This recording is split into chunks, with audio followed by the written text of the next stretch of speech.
Di sana, Teddy memotong tubuh sang istri seperti memotong daging sapi. Ia memotong tubuh tersebut menjadi potongan-potongan kecil. Sengaja ia potong kecil agar lebih mudah untuk menghilangkan jejak.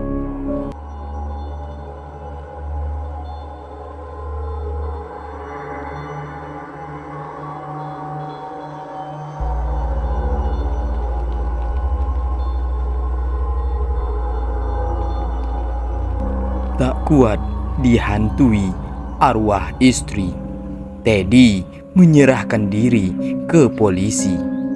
Kisah kejam seorang suami yang tega membunuh dan memutilasi istrinya.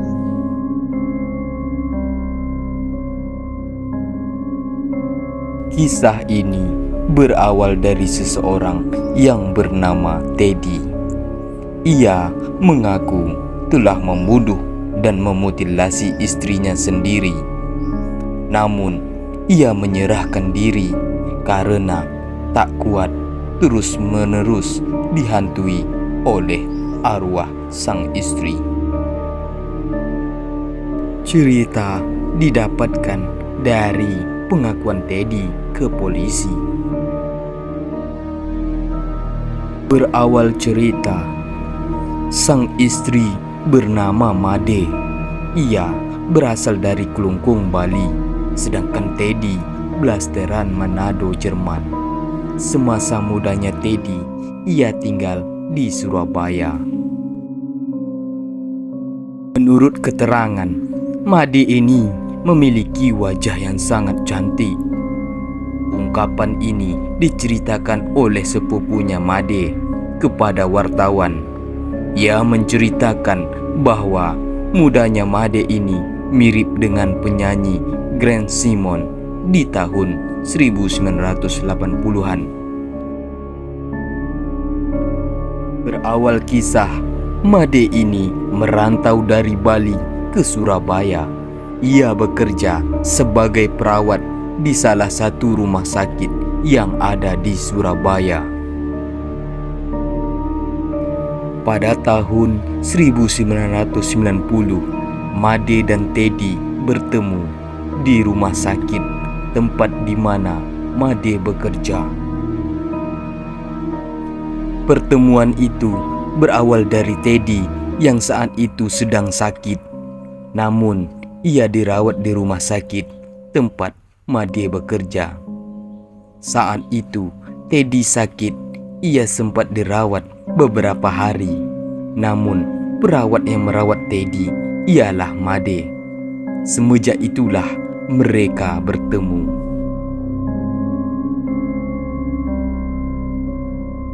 Waktu itu, Made berusia 22 tahun, sedangkan usia Teddy 28 tahun. Mereka sama-sama belum menikah. Nah, pertemuan itulah yang membuat mereka saling jatuh cinta. Made yang memiliki wajah yang cantik pastinya membuat Teddy langsung jatuh cinta. Sedangkan Teddy blasteran Manado, Jerman, sudah pasti ia juga tampan. Sedangkan Teddy bekerja sebagai pegawai PLN. Nah, dari pertemuan itu mereka akhirnya pacaran. Tak berapa lama pacaran, mereka akhirnya memutuskan untuk menikah. Mereka menikah di Surabaya.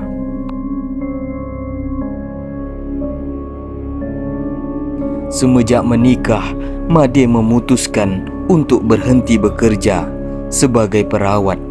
Ia ingin fokus mengurus rumah tangganya. Namun Teddy tetap bekerja sebagai pegawai PLN. Singkat cerita, Made akhirnya mengandung dan melahirkan anak pertama. Anak pertamanya ini adalah perempuan. Setelah jarak beberapa tahun, Made akhirnya hamil dan melahirkan anak kedua, yaitu seorang laki-laki. Singkat cerita, berselang beberapa tahun yang lalu, anak-anak Teddy dan Made ini beranjak dewasa dan sudah siap untuk bekerja. Anak perempuan mereka memutuskan untuk bekerja di Singapura, sedangkan anak laki-lakinya bekerja di kampung halaman ibunya di Kelungkung, Bali, sebagai teknisi di sebuah rumah sakit di Kelungkung, Bali. Teddy dan Made akhirnya tinggal berdua semenjak ditinggalkan anak-anaknya untuk merantau. Teddy mendapatkan tugas pemindahan di Malang. Akhirnya Teddy dan Made memutuskan untuk pindah ke Malang. Nah, berawal dari semenjak pindah itulah Teddy mulai berubah. Rumah tangga mereka yang biasanya bahagia kini menjadi berubah. Teddy yang biasanya lembut kini mudah emosi dan kerap kali memukul sang istri. Entah apa sebabnya, Teddy bisa berubah seganas itu.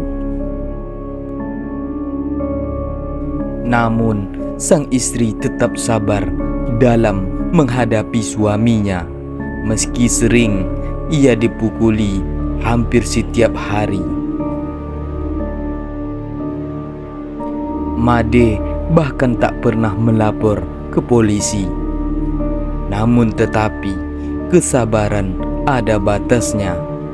Made yang tidak kuat dengan penyiksaan itu akhirnya memutuskan untuk kabur dan pergi dari rumah. Akhirnya Made lari dan minggat ke kampung halamannya yang ada di Kelungkung, Bali. Setelah sekian lama ia tidak pulang, akhirnya ia pulang kampung halamannya. Di sana ia langsung menemui anak laki-lakinya dan memilih tinggal bersama anak laki-lakinya yang saat itu sedang bekerja di Kelungkung, Bali. Made saat itu tidak mau pulang ke Malang karena ia takut bertemu suaminya. Akhirnya Teddy tinggal di rumah sendirian tanpa Made. Teddy semakin emosi, tak ada yang bisa dia pukuli.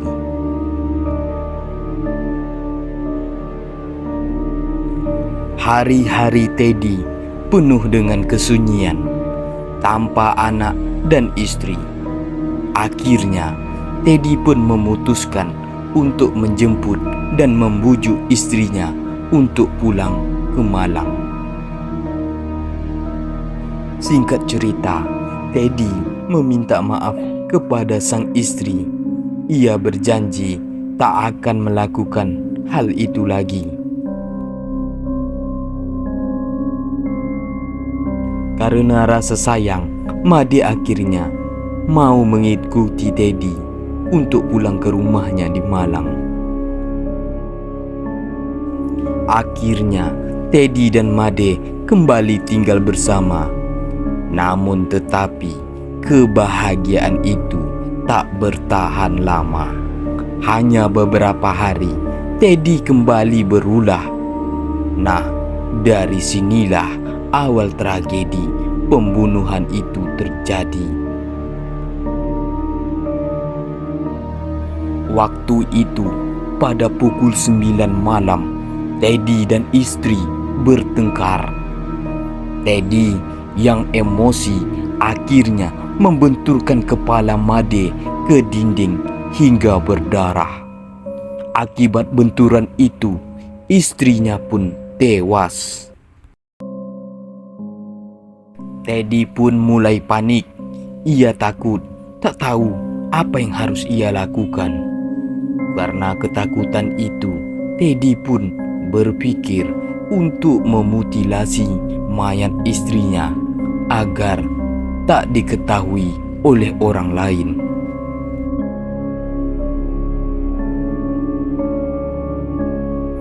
Entah apa yang ada di otak Teddy hingga ia tega memutilasi istrinya.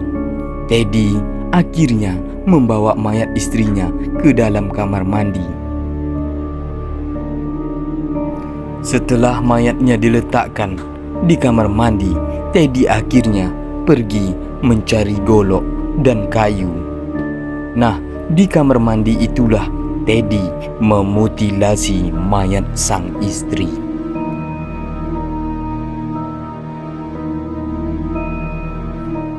Golok Teddy gunakan untuk memotong tubuh sang istri, sedangkan kayu tempat alas pemotongan tersebut.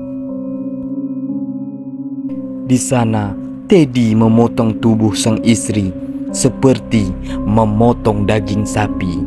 Ia memotong tubuh tersebut menjadi potongan-potongan kecil. Sengaja ia potong kecil agar lebih mudah untuk menghilangkan jejak. Daging ia pisahkan dengan tulang. Potongan daging dan kulit ia masukkan di dalam plastik hitam, sedangkan bagian tulang ia masukkan ke dalam ember hitam. Setelah kurang lebih 3 jam, Teddy memutilasi mayat istrinya. Akhirnya, Teddy memutuskan untuk membuangnya secara berpisah. Bagian kulit dan daging istrinya Teddy buang di aliran sungai, namun bagian tulang Teddy kubur di belakang rumah. Setelah beberapa hari kejadian itu, tidak ada yang tahu sebab rumah Teddy agak jauh dari rumah tetangga dan agak sedikit luas. Hingga akhirnya Teddy seringkali mendengar suara teriakan dan tangisan di dalam kamar mandi dan di belakang rumah. Setiap malam Teddy sering didatangi oleh arwah sang istri, hingga arwah itu menampakkan wujudnya. Ia meminta Teddy untuk menyerahkan diri ke polisi. Hari-hari Teddy selalu mendengar suara tangisan dan teriakan, membuat Teddy sampai tidak kuat.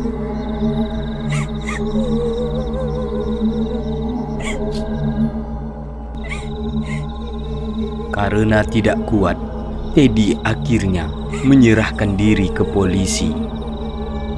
Ia mengakui semua perbuatannya karena telah membunuh dan memutilasi istrinya. Di kantor polisi, Teddy mengaku ia kerap kali dihantui oleh arwah istrinya, sehingga ia tidak kuat dan menyerahkan diri ke kantor polisi.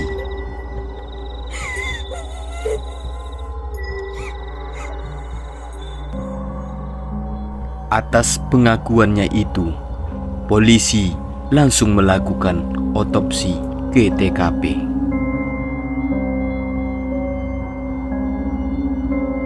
Teddy menyesal dengan perbuatannya itu. Kini Teddy harus mempertanggungjawabkan semua perbuatan jahatnya. Anak-anak Teddy tidak menyangka atas apa yang dilakukan ayahnya terhadap ibunya. Mereka tak habis pikir. Anak-anaknya tak menyangka ayahnya tega memutilasi ibunya menjadi potongan kecil-kecil. Mereka murka hingga benci kepada ayahnya dan tak mau bertemu dengan ayahnya lagi.